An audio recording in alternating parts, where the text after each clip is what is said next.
Benvinguts lletraferits. Com anem? Feia molt de temps ara que no podia gravar un vídeo, ja sabeu que he sigut mama, la meva nena és estupenda, es diu Emma, i d'aquesta setmana farà 3 mesos. He estat llegint, això sí que, quan em deixen, el que passa és que m'ha costat molt trobar el moment per poder gravar vídeos. I ara, per fi, he tingut un ratet en què la nena està amb el seu papa i dic, va, decidit, ja toca. El llibre que us portaré avui, fixeu-vos si fa temps, és el llibre que em van regalar per Sant Jordi, justament el meu. I el llibre em va agradar bastant, a veure què us sembla. Es tracta d'un thriller o una novel·la policíaca. Mai he acabat d'entendre ben bé la diferència entre aquests dos gèneres, crec que estan pràcticament igualats. I es diu El mentalista. L'autora és Camilla Lackberg i també Henrik Fexeus. Ara parlarem de com és que té dos autors, i un és escriptor i l'altre en principi no. Comencem per la Camilla. La Camilla va néixer el 1974 i ara actualment és una escriptora bastant popular de novel·les policíaques, és el seu gènere. Al principi, però, li va costar molt i molt acabar sent escriptora. Ella sempre ho havia volgut ser, però va acabar estudiant per pressions familiars i per tenir el que es diu un ofici que et permeti guanyar-te la vida, va estudiar Economia i Dret a la Universitat de Göteborg. El que passa és que després, quan va estar treballant com a economista, estava una mica cremada i resulta que al final li van regalar un curs d'escriptura, la seva família, el seu marit, la seva mare i el seu germà, i això la va motivar moltíssim i va començar, mentre estava estudiant, doncs a escriure la seva primera novel·la i amb 29 anys la va aconseguir publicar. La novel·la en si es diu La princesa de gel i va sortir el 2002 i ara ha arribat als bestsellers de les llistes de bestsellers sueques, doncs està sempre al capdamunt. En canvi, llavors tenim el segon autor, l'autor secundari. Fixeu-vos amb el títol de l'obra, El mentalista, no? Això ja ens diu una mica quin tipus d'obra podem trobar. Doncs es tracta justament d'un mentalista, que suposo que li va servir a l'escriptora per tenir un rerefons, per saber en què basar-se, quina era la feina d'un mentalista, quines estratègies podia fer servir, etc. Doncs aquest Henrik Fexeus és mentalista, és presentador i també és suec i és escriptor. Doncs ell va néixer el 1971 a Örebro i es va criar a Vallentuna. Evidentment jo ho he pronunciat molt a la catalana, segur que no sona així. El cas és que va estudiar filosofia a la Universitat d'Estocolm i ha estat treballant en el camp de la comunicació i el màrqueting, una mica com el protagonista de la novel·la, guardeu la dada. Està especialitzat en llenguatge corporal i en comunicació no verbal. Per tant, vigileu si dieu mentides a prop d'aquest home que us enganxarà, segur. I actualment es dedica tant a difondre aquest coneixement en el món de la televisió com també el de la premsa escrita i també ha escrit diversos llibres sobre psicologia, influències, etc. Per exemple, és molt conegut, es veu, el 2007 va publicar L'art de llegir les ments, amb el qual va guanyar diversos premis i la seva obra ha estat traduïda a més de 30 idiomes. O sigui que estem amb dos autors molt potents d'àmbits molt diferents que col·laboren per a fer aquesta novel·la. La idea, no em digueu que no és interessant. Doncs la qüestió és que s'assemblen els dos protagonistes de la novel·la, realment. Tenim d'una banda la Mina, que és la protagonista femenina, que és policia, i de l'altra tenim un mentalista, que és en Vincent. Aquests dos personatges són la parella protagonista, ja sol passar sempre, no?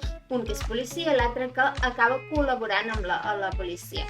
La que és la policia, la Mina, és com més la típica detectiva, no? Segueix totes les pistes d'organització, etc. I en Vincent és el mentalista, se li demana un plus, no? Se li demana que resolgui l'entrellat, etc. Seria el més similar al nostre Sherlock Holmes. Com comença la trama? No desvelaré gaire res perquè l'emoció d'aquestes novel·les és que com menys sapiguem, millor, perquè llavors mica en mica anem descobrint coses. Si ara d'endavant ja us dic el què, doncs malament aniríem. Com la majoria de novel·les policíaques, comencem trobant un cos, un assassinat. L'assassinat en si té bastanta gràcia, es troba en un parc d'atraccions a les afores d'Estocolm, per tant la història segueix succeint a Suècia, i es troba el cos d'una dona en una caixa més o menys decorada, atravessat per múltiples espases. Clar, això ja el primer que ens fa pensar és en el truc de màgia en què hi ha una dona, no? L'ajudant del mag sempre acaba sent una dona, que s'amaga així en una caixa i el mag la travessa amb espasa, s'acaba el truc i surt la dama allà, pum, i no ha passat res. Doncs en aquest cas és just el contrari, no? Hi ha hagut un assassinat en què aquest truc sembla que hagi sortit malament. I la policia es troba en un camí sense sortida, per tant demanen l'ajuda d'aquest mentalista, que a més té coneixements bàsics sobre màgia, i han d'acabar resolent aquest cas. A partir d'aquí no us diré res. Evidentment la història es va complicant, hi ha codis, hi ha misteris, hi ha pistes, i han d'intentar entrar en el que seria la ment del criminal per entendre ben bé què vol fer i aturar-lo abans de que ho faci. A veure, anem a partir d'aquí començar amb l'anàlisi, no? Què és el que m'ha agradat? M'ha agradat la investigació, com està planejada la investigació i com estan fets els assassinats, perquè es xoquen, no? No és el típic assassinat senzillament han mort, no. Tenen una ment perversa al darrere i això, a mi m'agraden les novel·les policíaques. És una manera de crear interès, de crear intriga, no? I costa molt descobrir des del principi què ha passat, etc. Realment és d'aquelles obres en què et donen totes les pistes perquè tu sospitis ja una mica qui serà o què ha passat, ja ens entenem, no? Pots arribar a avançar-te una mica en la investigació i a mi això mola. És un dels punts forts que hi trobo en les novel·les policíaques. També està ben escrita perquè quan acabes el capítol tens ganes de seguir llegint. I això és curiós perquè és una novel·la bastant extensa i normalment en les novel·les policíaques solen ser, les que jo he llegit, més aviat breus. Quan són tan extenses se'm solen fer més aviat feixugues. Doncs amb aquesta he de dir que no m'ha passat. Tenia ganes d'acabar-la, tenia ganes de saber com avançava la investigació, com avançava la història. A més, els personatges estan molt ben descrits, en el sentit que estan descrits amb molta profunditat. És molt fàcil imaginar-te'ls, perquè els veus en diversos àmbits. T'imagines ja com són per fora, però també com són per dins i com actuen, etc. És molt fàcil imaginar-te'l, no? Estàs llegint, però el meu cap ja visualitza en escena aquests personatges. A més, com a punt fort per mi, com que és un llibre que m'ha agradat, hi haurà una continuació, o sembla que es deixen obert perquè hi hagi una continuació, no amb aquesta investigació, que a mi això em faria bastanta ràbia que quedés oberta, sinó amb, suposo que algun altre cas, o alguns fils conductors que queden penjats realment, queden penjats. Però el que és la trama principal d'aquest llibre comença i acaba, que això per mi és un punt fort. Punts febles. Què és el que no m'ha agradat tant? Justament us deia, se sap molt a fons tot dels personatges. Doncs a vegades hi ha punts en què això és un excés, ho porten una mica massa enllà, perquè fins i tot els personatges secundaris, que tenen un paper molt poc rellevant en la història, són necessaris per un cert punt o en un moment concret, se'ns explica tota la seva vida. I jo pensava, bé, això tindrà alguna repercussió més endavant?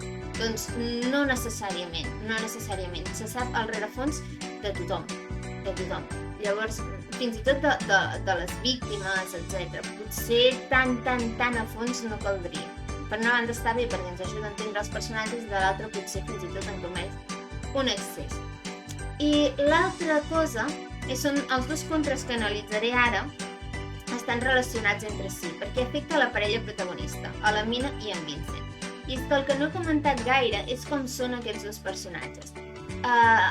Jo no soc una experta, però diríem que els dos estan dintre de l'espectre autista. Per tant, ja tenim uns personatges bastant peculiars, amb les seves rareses, amb les seves manies, i són personatges més aviat freds, objectius, però sobretot el que a mi me molesta és que són molt similars. És com si de la parella Sherlock Holmes-Watson eliminem en Watson i posem dos Sherlocks. A mi me falta aquí un contrapunt, un personatge més humà, més còmic, no com si no fossin humans, vull dir que un personatge que cometi més errors, que no sigui tan superior intel·ligentment ni tan objectiu, sinó que sigui més terrenal, potser la paraula seria terrenal.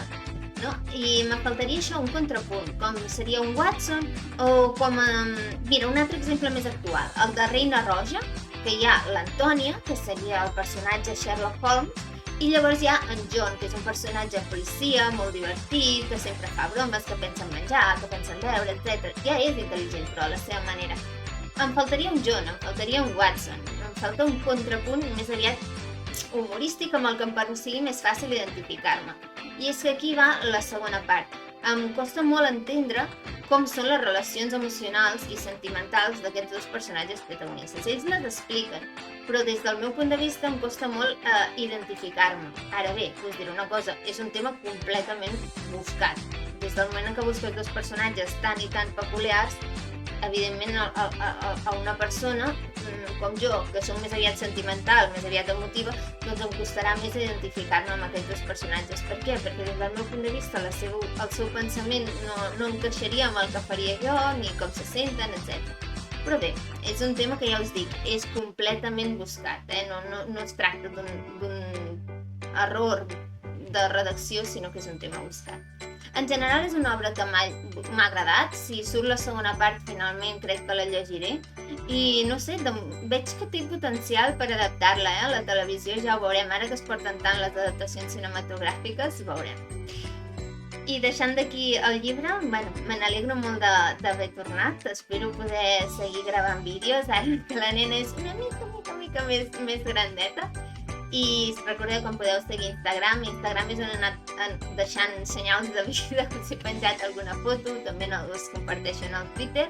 Recordeu també que tinc un canal secundari, que ara també hi tornaré a penjar vídeos, que és el d'anime i manga en català, i que em podeu seguir per tant a totes les xarxes, que em podeu seguir a YouTube. I nois, com sempre us dic, llegiu molt. Cuideu-vos!